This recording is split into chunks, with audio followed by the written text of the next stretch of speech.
بات خوب اچھی طرح کان کو کھول کے سمجھ لیں کہ جو اللہ کا نہیں ہے, جو آسمانی تعلیمات کو نہیں مانتا, کتنا ہی ذہین ہو وہ کبھی آپ کو سیدھا راستہ دکھائی نہیں سکتا. اس کی خود سمجھ میں نہیں آئے گا سیدھا راستہ, وہ آپ کو کہاں سے دکھائے گا؟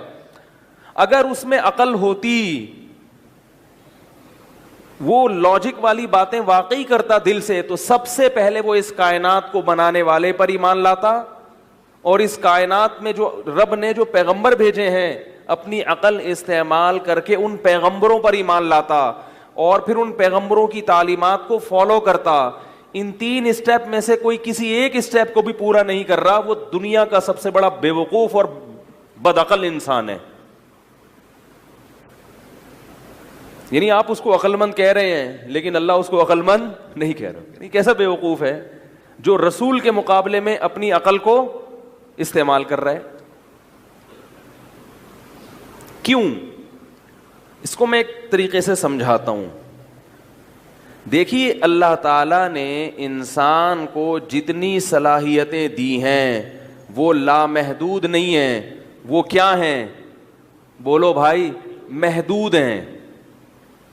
ایک انسان کو یہی اگر نہ پتا چلے کہ میری صلاحیتیں محدود ہیں تو اس سے بڑا بے وقوف اور احمق دنیا میں کوئی ہو سکتا ہے؟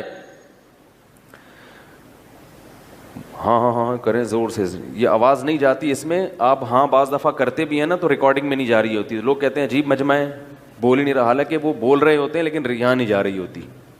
تو اس لیے تھوڑا سا زور سے بول لیا کریں, میری عزت رہ جائے گی. اس میں زور سے بولیں گے نا تو تھوڑی میری عزت ہو جائے گی دنیا کے سامنے کہ بھئی ان کے جو سننے والے ہیں الحمدللہ جواب دیتے ہیں. دیکھو میرے بھائی, میں یہ بتانا چاہ رہا ہوں کہ جو مذہب کو فالو نہیں کرتا, ماننا نہیں, مانتے تو بہت سارے ہیں, فالو کرنا شریعت کو, اگر کوئی شخص شریعت کو فالو نہیں کر رہا وہ دنیا میں اللہ کی نظر میں بے وقوف ہے. آپ اس سے کبھی بھی رہنمائی حاصل نہ کریں, آپ اس کو گائیڈ کریں, اس سے گائیڈنس نہ لیں, وہ مروائے گا آپ کو. کیونکہ اس میں اگر عقل ہوتی تو وہ یہ حقیقت جانتا کہ اللہ نے انسان کو جتنی صلاحیتیں دی ہیں وہ تمام صلاحیتیں محدود ہیں, لامحدود نہیں ہیں. اب دیکھو, ہمارے بازوؤں میں وزن اٹھانے کی صلاحیت ہے, لامحدود صلاحیت ہے, یہ ایک وقت پہ آ کے ہم رک جاتے ہیں.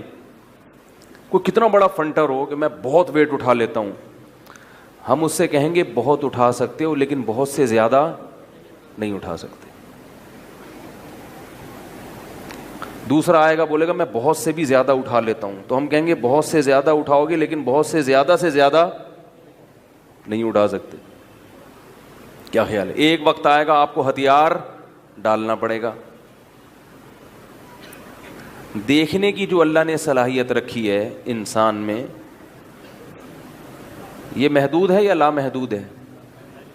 بول دے کیوں نہیں, محدود ہے. ایک حد تک دیکھے گا, کتنا ہی عقابی نگاہوں والا, عقاب بھی ایک حد تک ہی دیکھتا ہے. عقاب کی آنکھیں بھی اگر نکال کے آپ کی آنکھوں میں لگا دی جائیں تو آپ لامحدود دیکھنے کی طاقت نہیں رکھتے. ایک وقت کے بعد جا کے مانو گے آپ کہ بھائی اس سے آگے میں نہیں. ہاں یہ روحانی ٹوپی ڈرامے ہیں نا, یہ دیکھ لیتے ہیں فیوچر میں کہ عمران خان نے وزیر اعظم بننا ہے یا نہیں بننا, کون بنے گے. نجومی جو ہوتے ہیں نا, تو یہ بے وقوف لوگ ان سے متاثر ہوتے ہیں.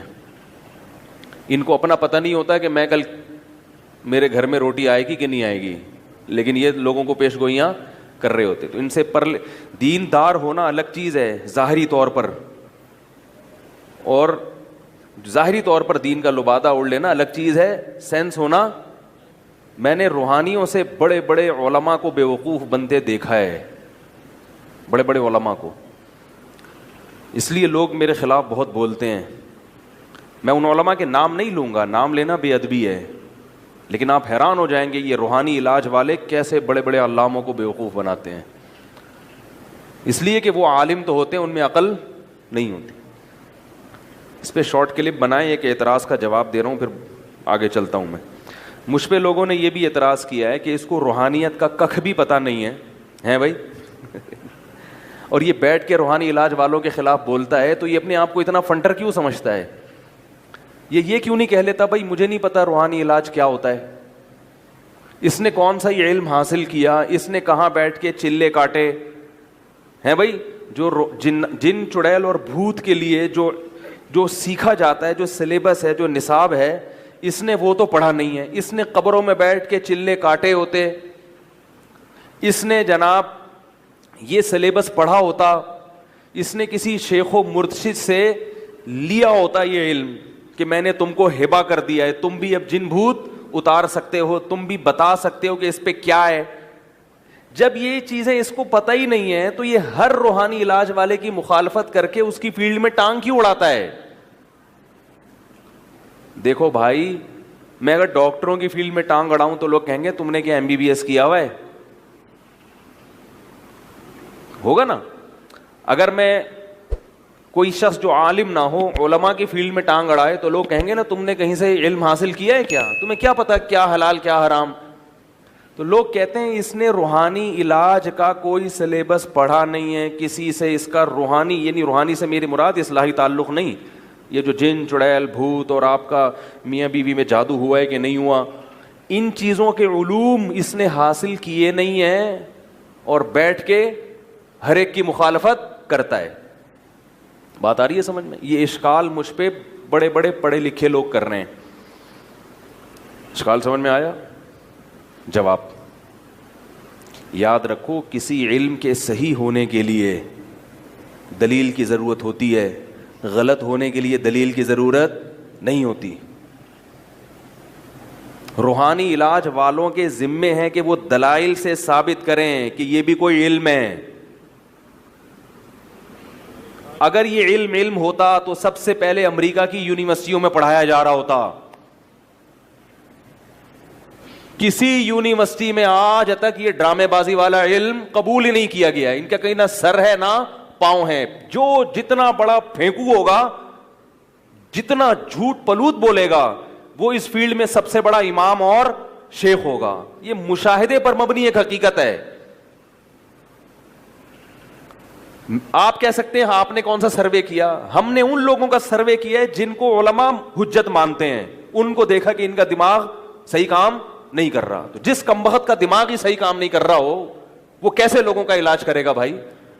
اسے وہ چیز نظر آ رہی ہے جو ہے نہیں، تو یہ تو پاگل خانے میں داخل کرنے کے قابل ہے. اس قابل نہیں ہے کہ آپ اپنے میاں بیوی کے خاص باتیں اس کے سامنے رکھیں، اپنے راز فاش کر دیں اور بتائیں کہ آپ بتاؤ کہ کسی نے کچھ کیا ہے کہ نہیں کیا. کیسے سمجھائیں یار؟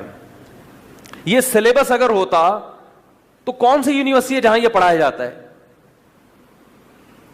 ہی نہیں.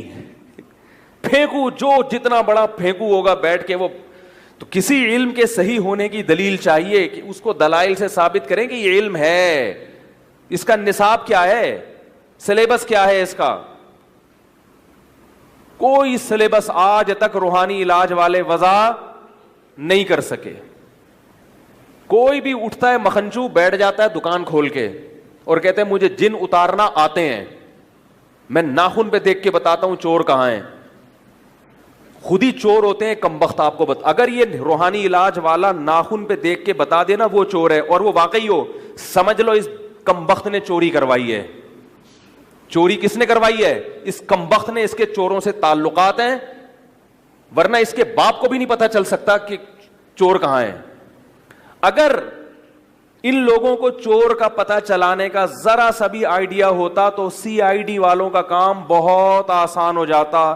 آج تک کسی CID آفس میں آپ کو کوئی روحانی حرام خور نظر نہیں آئے گا. یہ مفتی اور مولوی، دیوبندی مولوی بیوقوف بن رہے ہیں ان کے پاس جا کے. دیوبندی، عام لوگوں کی بات نہیں کر رہا میں. اس میں اہل حدیث برابر ہیں، بریلوی ہو دیوبندی ہو. روحانیت کے نام پہ سب ڈرامے باز ہیں، چاہے اہل حدیث ہو، چاہے دیوبندی ہو، چاہے بریلوی ہو، چاہے عربی ہو، چاہے اجمی ہو. سعودی عرب کے عربوں کو بھی بیوقوف بنانا شروع کر دیا پاکستانیوں نے. وہ ان چیزوں سے دور تھے، وہاں نہ کوئی جن آتا تھا نہ چڑیل آتی تھی. جب سے یہ حرام خور، مجھے غصہ آتا ہے ان لوگوں پر، جب سے یہ حرام خور یہاں سے گئے نا سعودی عرب، مشینوں پہ دم کر کر کے پھوکے مار رہے ہیں. ان بیچاروں کو بھی انہوں نے کیا بنا دیا؟ بیوقوف بنا دیا. یہاں سے فلائٹیں بک کرائی جاتی ہیں روحانی ڈرامے بازوں کی. عرب بلا رہے ہیں کہ یار میری فیکٹری بند ہو گئی, یہ جنات نے